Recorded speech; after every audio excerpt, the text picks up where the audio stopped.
So humans make an average of about 35,000 decisions a day, which sounds kind of like a lot because we don't really consciously think about every single decision we make, because a lot of them are kind of impulse decisions.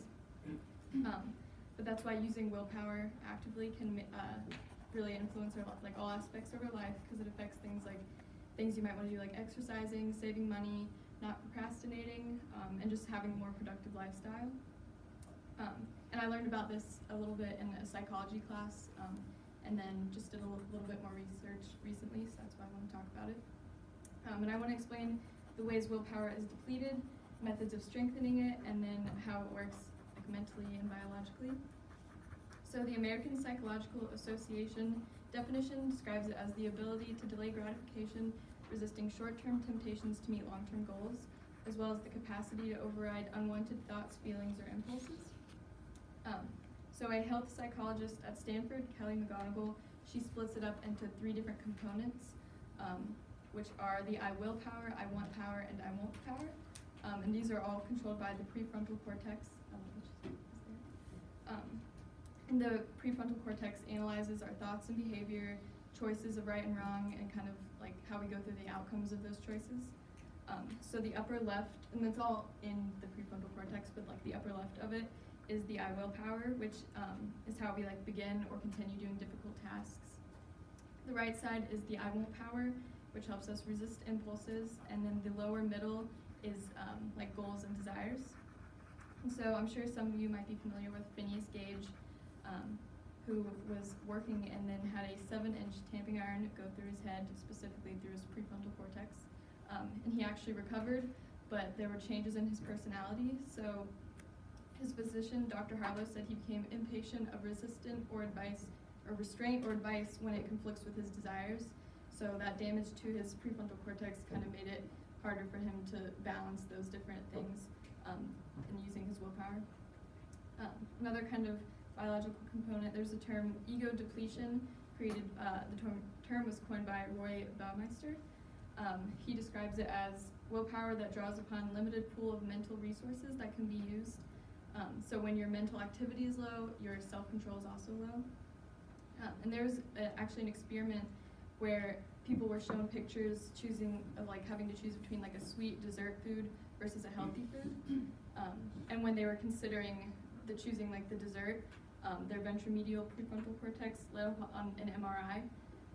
So then that led to them doing more experiments of actually having people eat sugar, and then seeing that actually influenced the willpower kind of section of their brain. So glucose actually unlocks that section of our brain. And John Tierney, in an article he wrote, he said that the brain doesn't stop working when glucose is low, but it stops doing some things and starts doing others. But it only affects it in the short term rather than long term. Which is actually why dieting can be difficult, because people will resist certain foods and desserts throughout the day, which is depleting their willpower, which may lead them to later just buy a bunch of junk food. But really, if they had a small amount of glucose, it would actually help replenish some of that willpower just for the short term.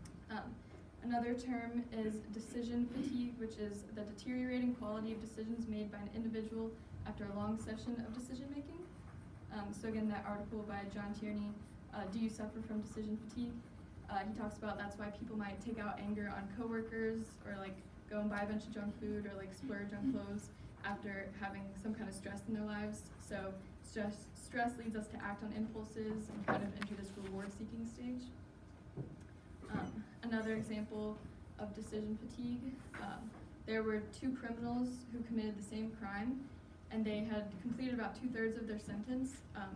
And then when they went to the parole board, one was granted parole and one was not. And the one who was granted his took place right after they'd eaten, while the other one, it was a couple hours later. So they found that there was a 50 to 60% greater chance of them getting parole if it was right after the board had a meal.